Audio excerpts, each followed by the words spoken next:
of fun for you. Thank you. So, it was a cold, rainy evening outside the Rampant Horse pub. The bar rested within the infamous Longcroft Estate like a jewel in a rather tarnished crown. This was the kind of night where the wind howls and the rain slaps the windows, making the glow from the pub lights all the more inviting. Inside, the fire crackled in the hearth, filling the room with a comforting scent of wood smoke. Dave and Vinny were sat at their usual spot by the bar. On their favourite table, the one with the wonky leg. Vinny's dog, Scraps, lay snoring under the table, whilst Dave nursed a pint, staring at two new arrivals who were sat on a table opposite. They were a curious pair. Two men, clearly not from round here. Both of them were sporting T-shirts with the words "Not a Cult" emblazoned on, which made Vinny raise an eyebrow. "Oi, Dave," Vinny said, leaning in, whispering dramatically. "You reckon they're, a cult?" Dave squinted at the pair. "Could be. I mean, who goes around with a T-shirt like that unless they're trying to convince you they're not in a cult? That's trying too hard for me. Therefore, they probably are a cult." Vinny nodded sagely. "Exactly. What kind of blokes advertise their cult membership? And besides, that tall one looks a bit like David Koresh, if you squint a bit." Dave rubbed his chin. Only one way to find out. They both waited for the right moment before making their move. "All right, lads," Vinny boomed, a little too loudly, as he and Dave approached the strangers at their table. "Heard you're here to, have a cult meeting or something. Can we join? I can do funny handshakes." The two men looked up, clearly caught off guard.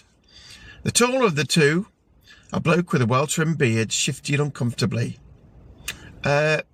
It's not a cult. We're ghost hunters." Dave leaned in, eyeing the Not a Cult logo. "Of course, we know you're not a cult. Don't we, Vin?" Dave winked theatrically.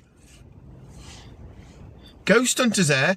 So you're not trying to summon ancient spirits to take over the world, then?"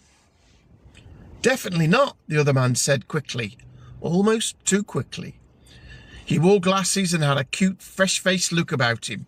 He spoke in a musical Southern Welsh accent. "We're part of not a cult. It's a ghost hunting team."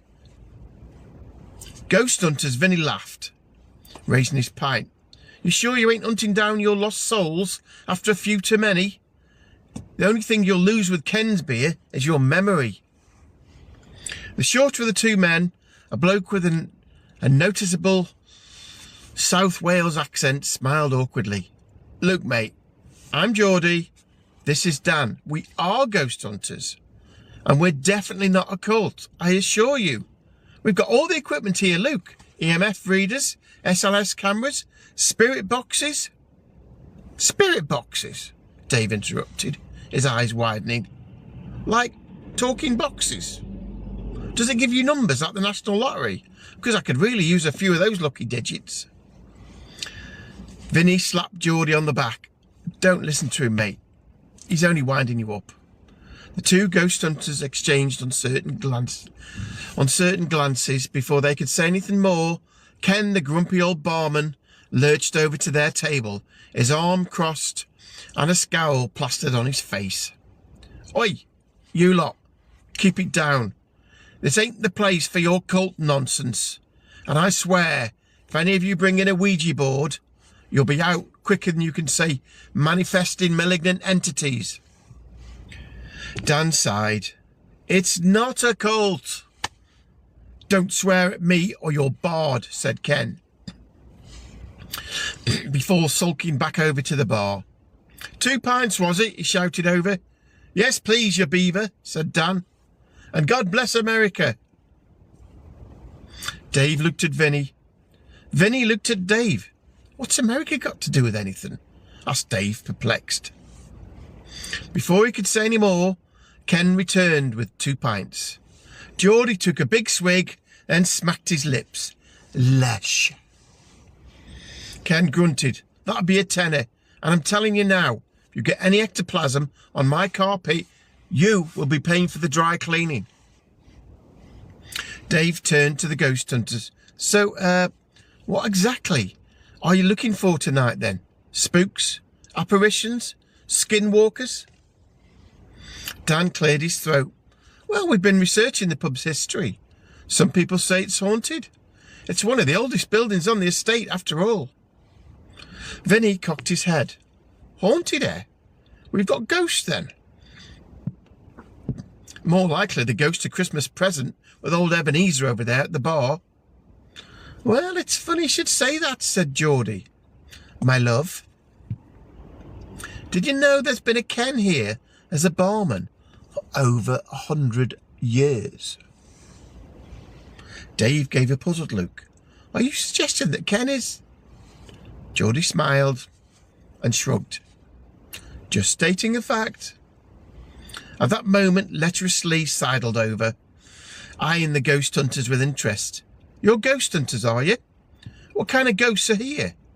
Are any of them like wearing see-through gowns or anything? Bugger off, Lee, you perv, said Dave and Vinny in unison. Dan and Geordie exchanged confused glances, unsure what to say. Lecherous Lee gave them a wink and wandered off to the bar. The ghost hunters looked bewildered but amused and took another sip of their drinks. Meanwhile, the entire pub seemed to settle into its usual chaotic rhythm, a mix of banter, laughter and local gossip. As the night wore on, Dave leaned over to Vinny and whispered, I reckon they'll be packing up soon. The wind howled outside as the fire crackled in the hearth. Slowly the pub emptied of regulars until only Dave, Vinny, Dan and Geordie were left. And there suddenly came a long, low moan from the bar area. It sounded like some unearthly shade of some former punter was in tremendous demonic agony. Dave looked at Vinny. Vinny looked at Dave.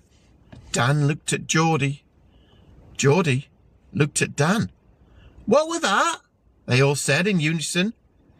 Just at that moment, Kem came hobbling from the cellar. Stubbed my bloody toe on a barrel, I did.